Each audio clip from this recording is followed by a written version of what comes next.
BA प्रथम वर्ष के दूसरे प्रश्न पत्र में आपका स्वागत है। आपके पाठ्यक्रम के अनुरूप इसमें हम भाषा विज्ञान के बारे में पढ़ रहे हैं।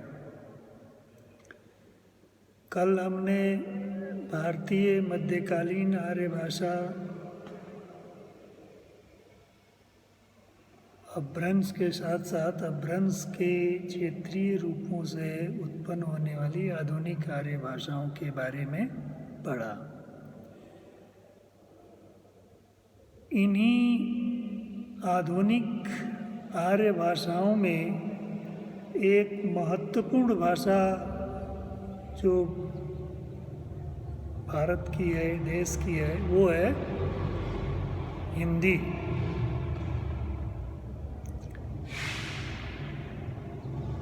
आधुनिक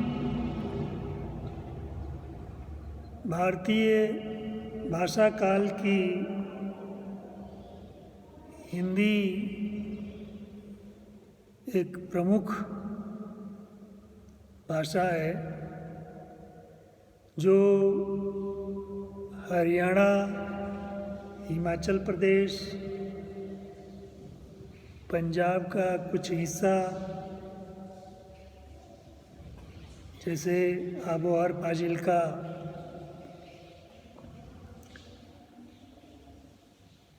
और हरियाणा से लगे सीमावर्ती क्षेत्र जो है, चंडीगढ़ भी उसमें को भी लिया जा सकता है। उसमें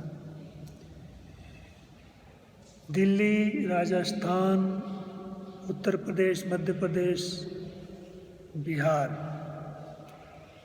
ये राज्य हिंदी भाषी क्षेत्र कहे जाते हैं।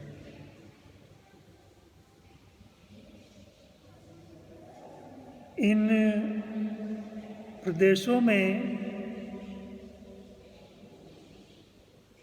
बोली जाने वाली सभी बोलियां हिंदी भाषा में ही समाहित हैं। यहाँ तक कि उर्दू भी, जो एक हिंदी की शैली है, इन प्रदेशों में समाहित बोलियां या भाषाएं निम्नवत हैं, जिसको हम एक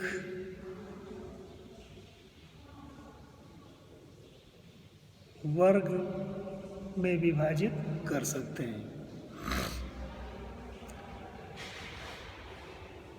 जैसे पश्चिमी हिंदी, पहाड़ी, पूर्वी हिंदी, बिहारी और राजस्थानी, ये हिंदी की उपभाषाएं हैं जिसमें बोलियां जो है संग्रहित हैं। और इनकी संख्या आप देखेंगे भाषा विज्ञान की पुस्तकों में कहीं 17, कहीं 18। जब हम यह इस कारण होता है कि जब हम पहाड़ी हिंदी को केवल 2 वर्गों में, 2 पहाड़ी हिंदी के रूप में हम लेते हैं तो 17 हो जाता है, और 3 के लेते हैं तो 18। 2 लेते हैं तो कुमायूनी और गढ़वाली, 3 में हम हिमाचली को भी जोड़ लेते हैं। ऐसी स्थिति में बोलियों की संख्या 18 हो जाती है। तो यह तो स्पष्ट है कि जो भी हिंदी भाषी प्रदेश की बोलियां हैं हिंदी की, उनकी संख्या लगभग 18 है।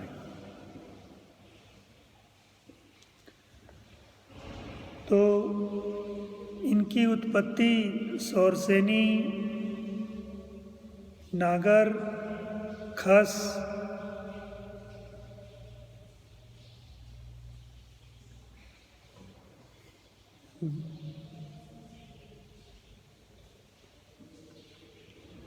और 85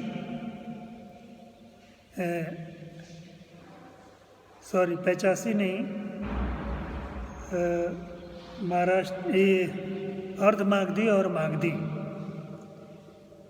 इन्हीं 5 अपभ्रंशों से शौरसेनी, नागर, खस, अर्धमागधी और मागधी से हिंदी की 18 बोलियां अस्तित्व में आई। तो इनको हम अगर देखें तो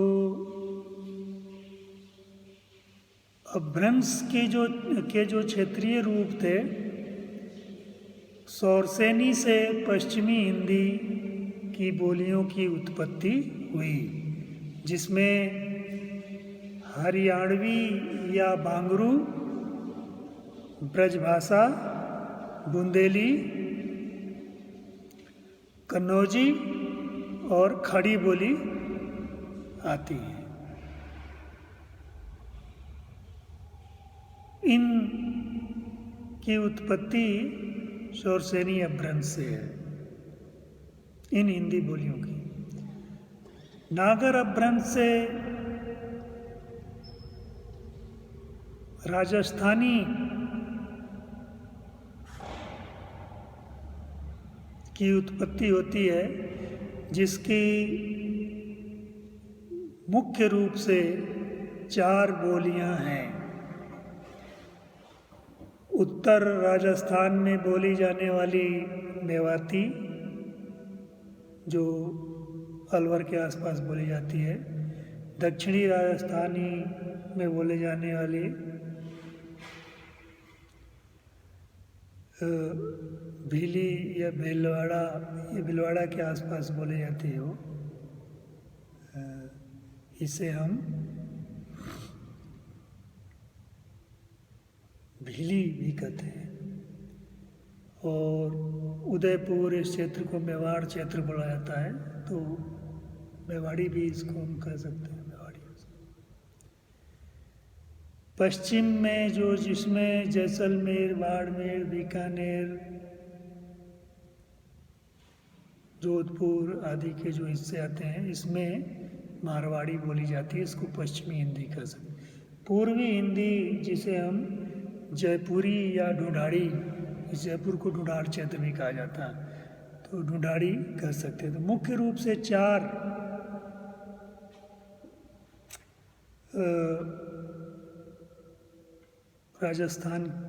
राजस्थानी के 4 बोलियां हैं।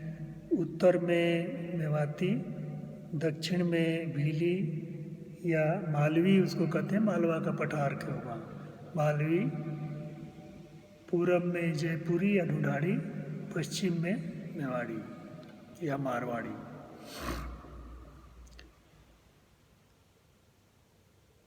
तीसरा खस अपभ्रंश है, जिससे पहाड़ी हिंदी की उत्पत्ति हुई। जैसा मैंने बताया, पहाड़ी हिंदी में मुख्य रूप से कुमायूनी और गढ़वाली को हम लेते हैं, लेकिन कई भाषा वैज्ञानिक हिमांचली को अलग मान लेते हैं। तो इस तरह से कुमायूं हिंदी 3 खस भाषा से उत्पन्न 3 बोलियां हो जाती हैं। पूर्वी हिंदी में अवधी, जो पूर्वी हिंदी अर्धमागधी से विकसित है, अर्धमागधी अपभ्रंश से। इसमें अवधी, बघेली और छत्तीसगढ़ी 3 बोलियां हैं।